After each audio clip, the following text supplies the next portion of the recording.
Do you want to secure exclusive expert insight? We've commissioned a research piece with Shift Research to discover the state of account-based marketing in APAC. The finished report will give all B2B marketers across APAC a better understanding of how top firms are leveraging account-based marketing and the results they're getting within the region. We have a short survey you can access at xgrowth.com.au/survey, which allows you to participate in this research. Your contribution is super important, even if you're not actively working on your ABM strategy. As a thank you for participating, we'll send you an early access version of the report and an invite to an expert Q&A webinar. To get started, head to xgrowth.com.au/survey. That's xgrowth.com.au/survey. Public contributions are about to end, so head there today to secure your early access. Each episode, we bring you B2B leaders to learn about their successes, fails, and what's working for them in the market. If you enjoy the show, please consider giving us a 5-star rating on Apple and Spotify and share this podcast with a friend. That's enough from me. Let's dive right in. Hello, everyone, and welcome to another episode. I'm Shahin Hoda with Xgrowth, and today I'm talking to Brett Chester, Senior Vice President of Marketing at Deputy, about customer-led growth and how you should go about implementing it in your organization. On that note, let's dive in. Brett, thanks for joining us. Thanks for having me. Absolute pleasure. I'm super excited to talk about this. I think, there's a lot of hype in the market about product-led growth, PLG. That's the abbreviation I feel like every SaaS marketer's top list of words that they're going to be using. But what is customer-led growth? How do you define that? Yeah.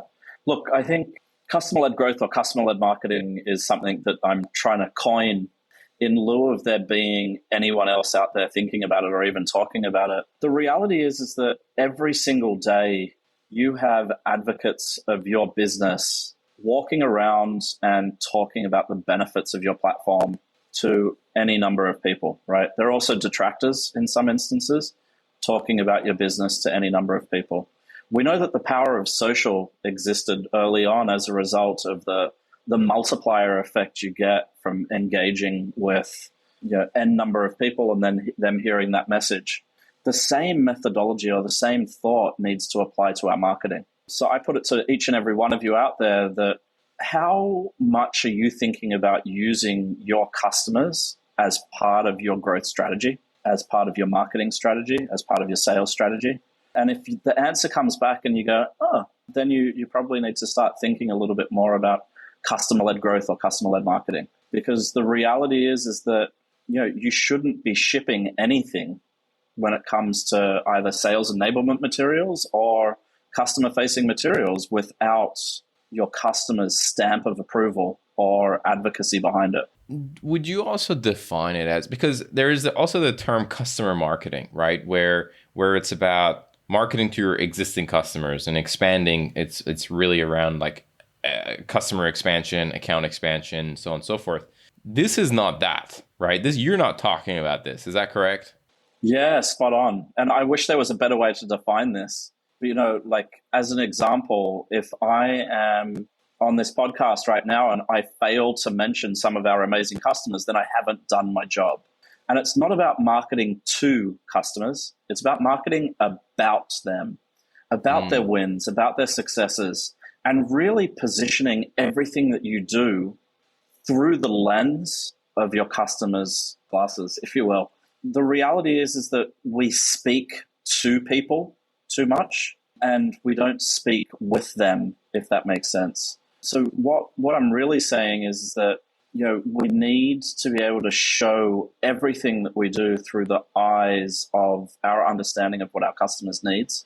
And who better to highlight and celebrate those things that we do really well than our customers. Customer-led growth, everybody. You heard it here first. Where should people start implementing?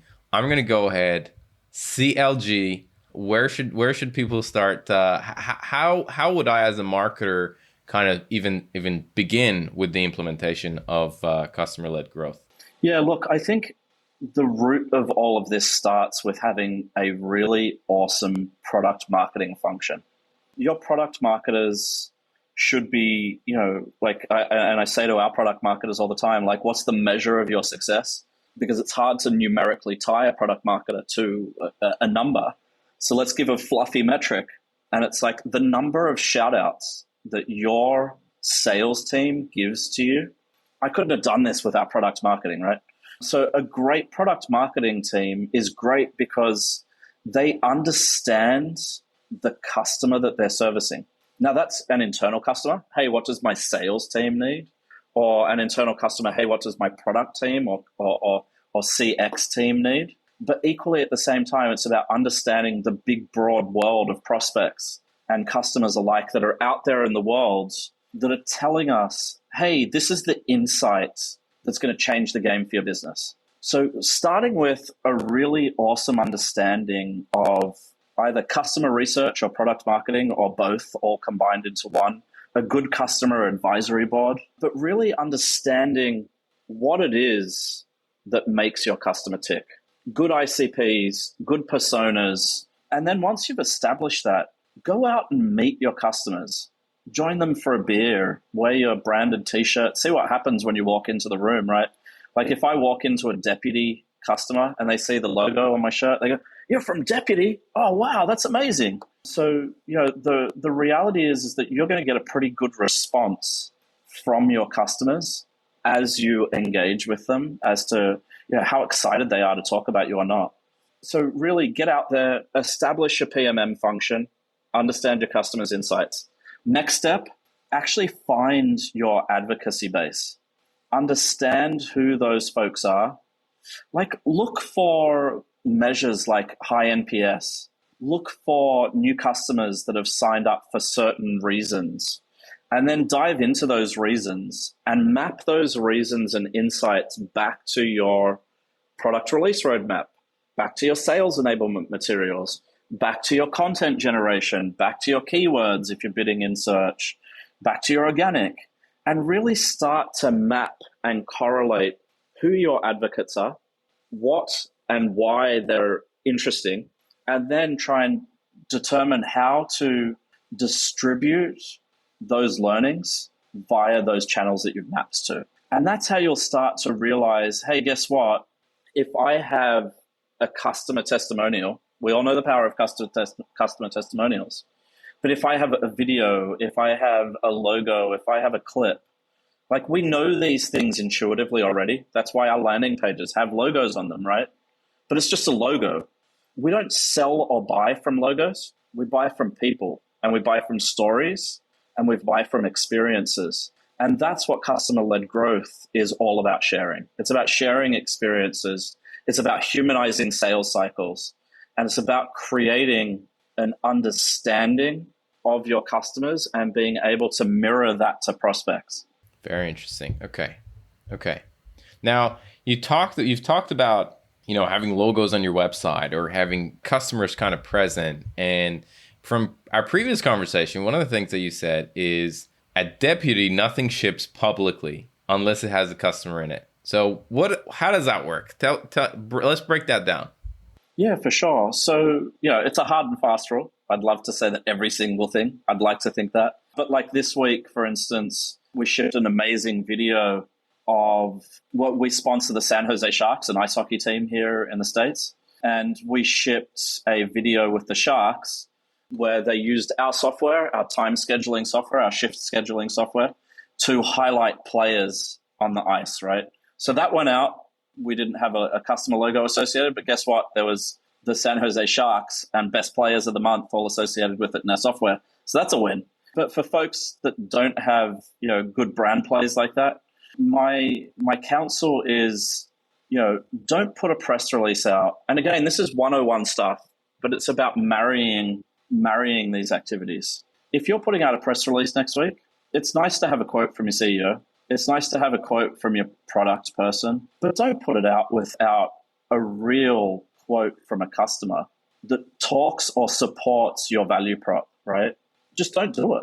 No one's going to pick up, in the media at least, anything that's interesting if it doesn't have a value piece that's going to talk to a buyer or prospect base. It's self-serving otherwise, right? Don't put out a video that's just about you or that just has dummy footage of something that's not related to the value position of that video, right? Real people, real places, humanize and harmonize your message to the audience by using your customers to be your advocates. That's the simplicity of this.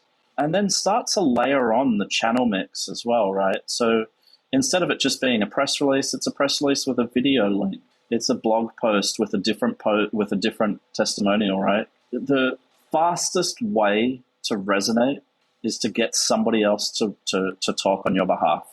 I feel like one of the most challenging components in terms of incorporating customers in marketing is in the first place getting that customer to provide feedback or say something good about you. Obviously, you have to have that predetermined factor of having a product market fit and product that works and they love it. What are some of the factors that you keep a very close eye on that brings a customer to the top of the list and you're like, we need to get testimonials, we need to do this, we need to do that? How does that work at Deputy in order to collect this information in the first place? Yeah, for sure.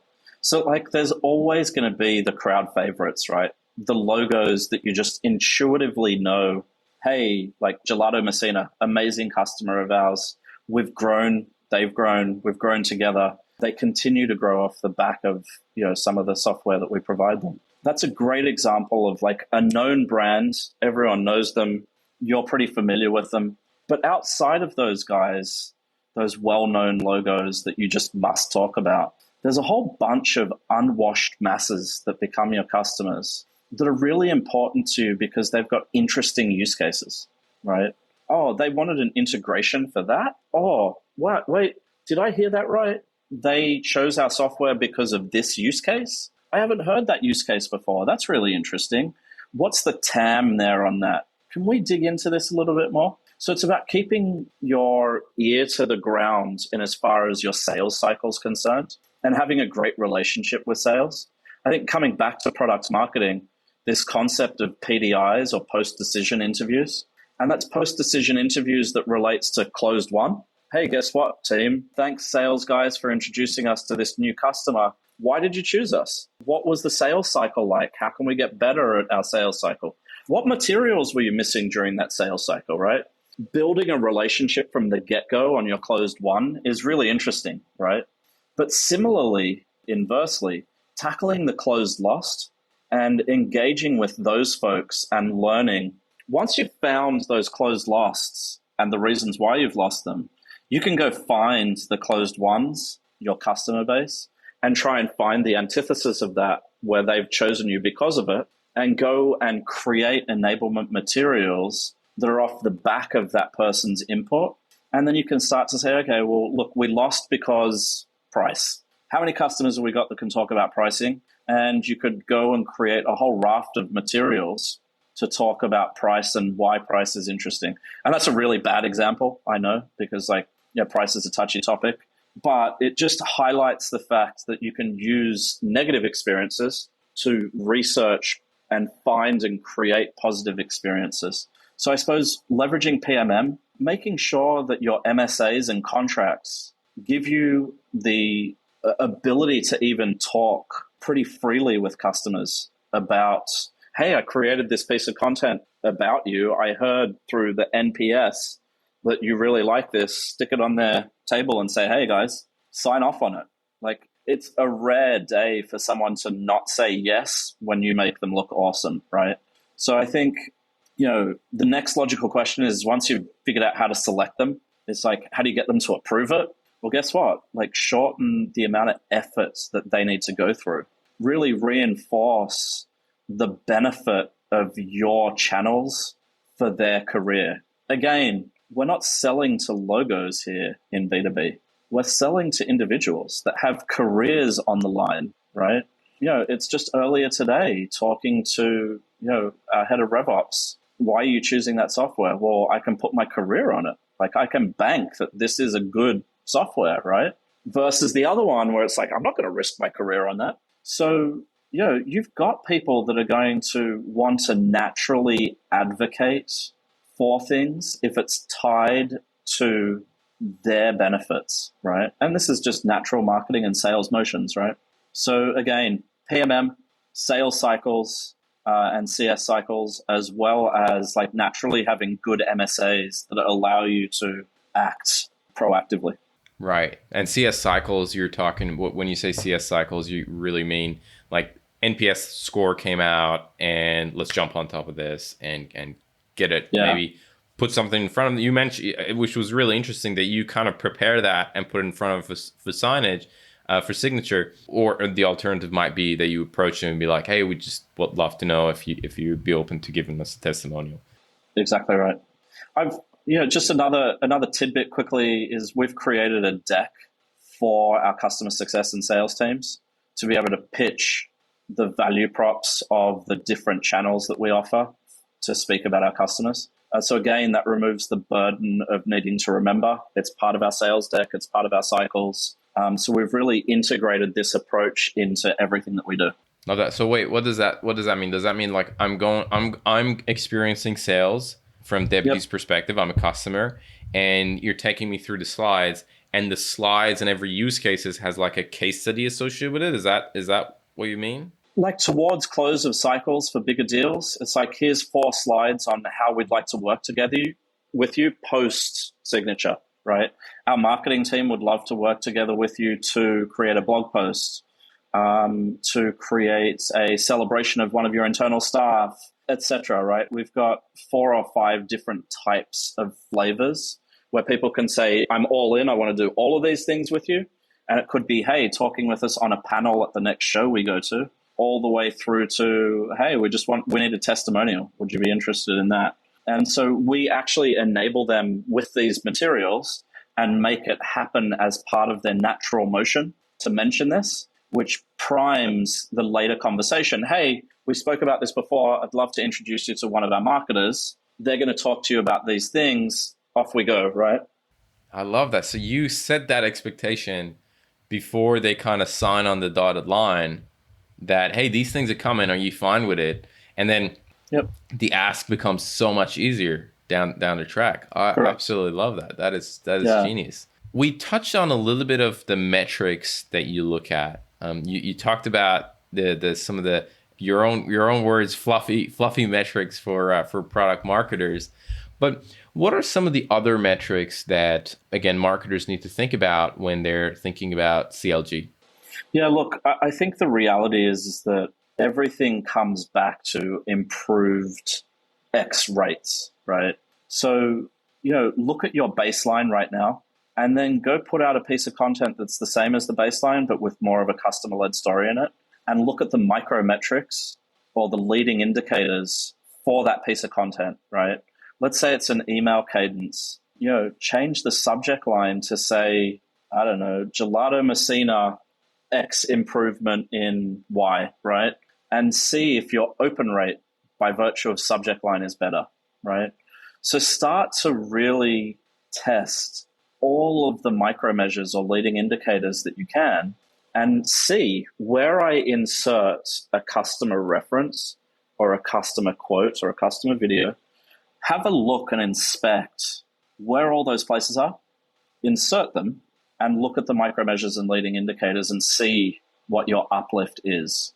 I guarantee you that you'll start to find improvements pretty quickly. Love it. Do you also have metrics in place for, hey, we need to get X number of testimonials per month, per quarter, or video testimonials or case studies or whatever it is? Do you have kind of KPIs on that front as well? Yeah, definitely. So I've got measures for the content team to generate N number of customer stories and interviews. And then those are spliced up into different types of materials. The plan's as much as humanly possible to go and start with video.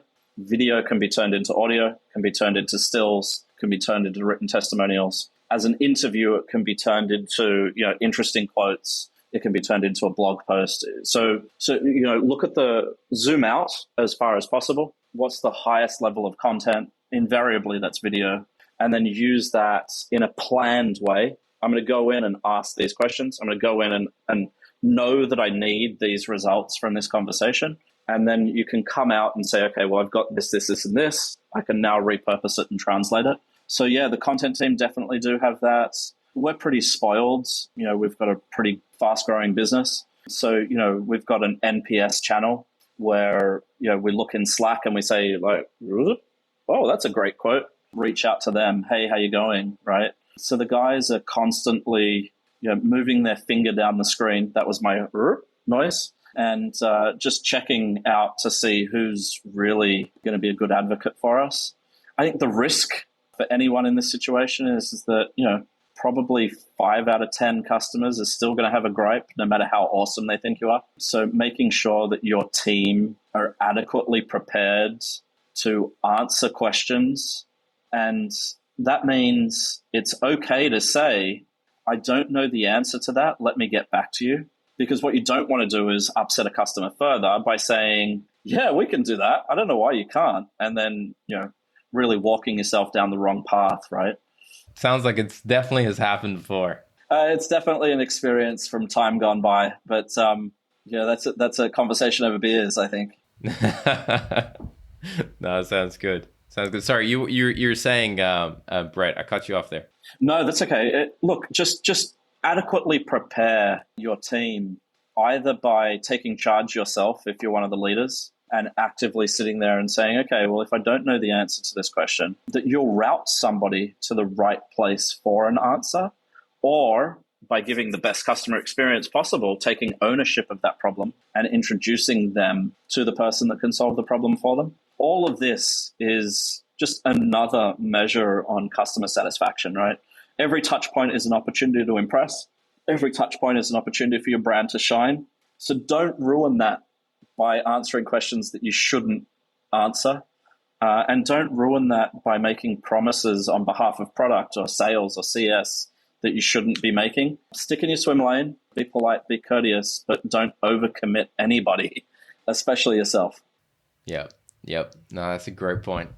Brett, I want to ask you a couple of rapid fire questions, but before we kind of dive into that, are there anything that maybe I didn't touch on you think it's important for us to talk about with regards to customer-led growth? Look, I think just a quick summary, no one's thinking about it in a holistic way. Everything I've said will resonate. So why is it that nobody's doing it? And that's because no one's actually thinking about bundling this up as a tried and tested strategy. So my counsel to everybody out there is that don't walk away shaking your head saying, this is a no-brainer. Actually get out there and try it, test it, right? It is a no-brainer. But guess what? Link it into your strategy and build your strategy around your customers and you'll find benefits.